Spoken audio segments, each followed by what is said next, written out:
como Daniel, de ser como Davi. Isso muda tudo. Sabe por que isso muda tudo? Porque eu sei o que a esquerda faz na vida de um jovem.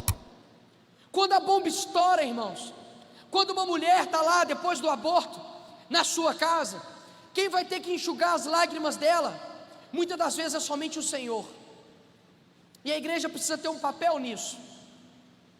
Que tipo de jovens de geração forte que nós somos?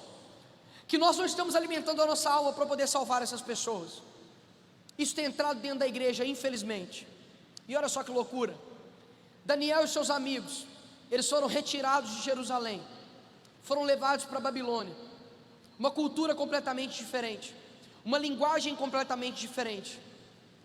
Mas quando eles chegaram lá, eles não se perverteram. Sabe o que isso quer dizer? A cultura mudou, mas a identidade do reino foi preservada.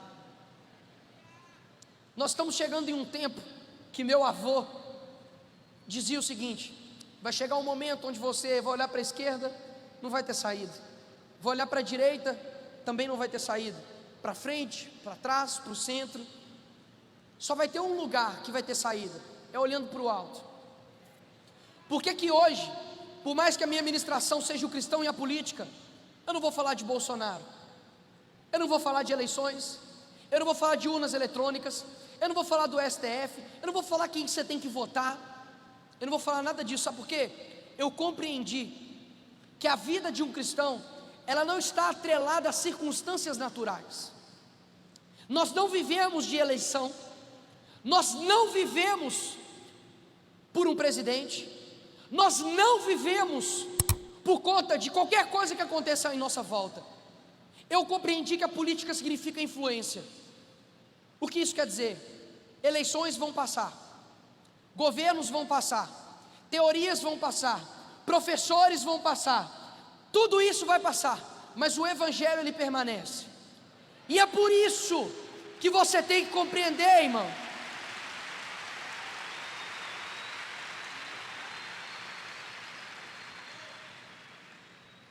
É por isso que você tem que compreender que nós podemos ter posicionamento, nós somos cidadãos. É engraçado que o cristão, na hora de pagar imposto, ele é cidadão, na hora dele votar, ele já não é mais cidadão, né? A gente só é cidadão quando convém para o Estado. Você deve se posicionar, deve apoiar pessoas, você deve sim lutar pelo aquilo que é certo, tomar um posicionamento, sair em cima do muro. Mas o que eu estou querendo dizer é o seguinte: a totalidade da nossa esperança não está em uma pessoa somente. A totalidade da nossa esperança não está em um momento do nosso país.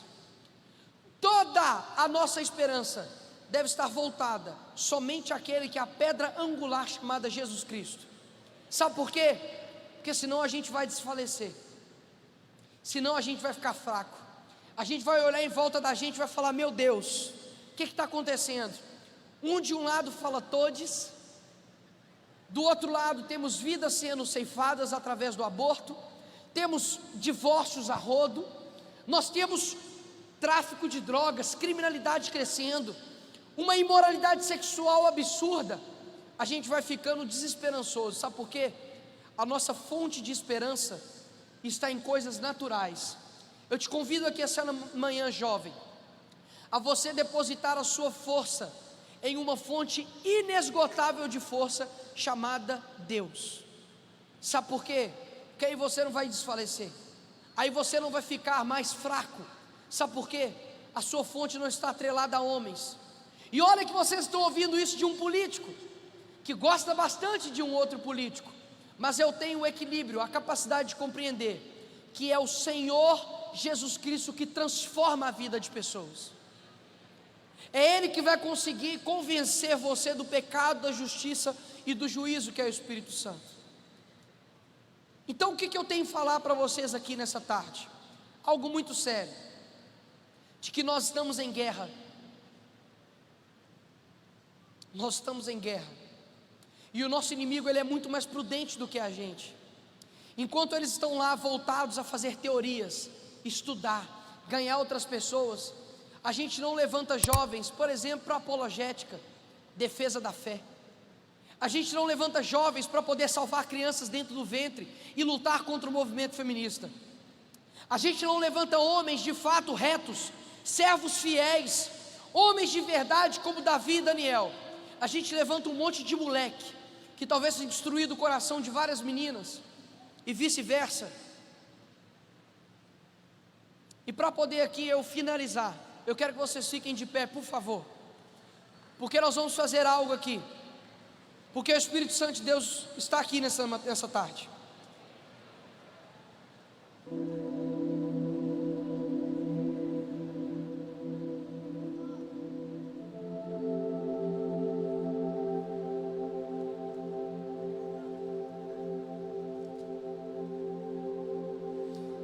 Segundo Timóteo capítulo 3 diz o seguinte: sabe porém isto, que nos últimos dias sobrevirão tempos terríveis, porque haverá homens amantes de si mesmos, avarentos, presunçosos, soberbos, blasfemos, desobedientes a pais e mães, ingratos, profanos, sem afeto natural, irreconciliáveis, caluniadores, incontinentes, cruéis, sem amor para os bons, traidores, obstinados, orgulhosos, mais amigos dos prazeres do que amigos de Deus, tendo a aparência de piedade, mas negando a eficácia dela. Afaste-se também destes. Billy Graham, em determinado momento da vida dele, os maiores evangelistas que já passaram por essa terra, começou a ser muito atacado pela mídia, dizendo: Billy Graham atrasa o evangelho em 20 anos, Billy Graham ultrapassado.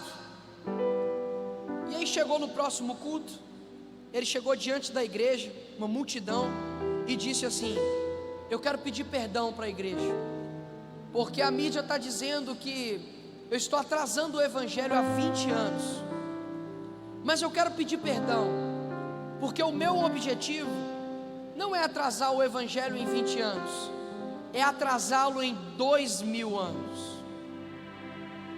Sabe o que isso quer dizer? Que a essência do nosso evangelho deve ser Jesus Cristo, aquele que veio com a graça e com a verdade, mas nunca deixou de levar a verdade, aquele Jesus que é amoroso com o próximo. Eu não odeio essas pessoas que eu coloquei aqui hoje, eu tenho compaixão por elas, mas eu sei que há um inimigo que ruge ao derredor, buscando a quem possa tragar. Nós temos que lembrar do Jesus Cristo, que se irou quando fizeram mercado com o nome do Pai dele. Raça de víboras, hipócritas, fariseus, porcos imundos. Sabe o que isso está dizendo para mim e para você? De que a ira do Senhor, como dizem Salmos, ele diz que Deus se ira todos os dias. Uai, Nicolas, o Deus que eu estava pensando era um Deus do amor. Deus, ele é amor, mas a justiça é uma das virtudes do nosso Senhor. E o meu coração, ele fica muito grato de saber que há pessoas aqui dentro que estão conseguindo absorver o que eu estou falando, que tem jovens aqui nessa tarde que está com o coração disposto a ser como Daniel, que tem mulheres aqui nessa tarde que estão dispostas a ser como Sara, ser como Ruth, ser como Maria. Ei, deixa eu falar algo para você, Senhor.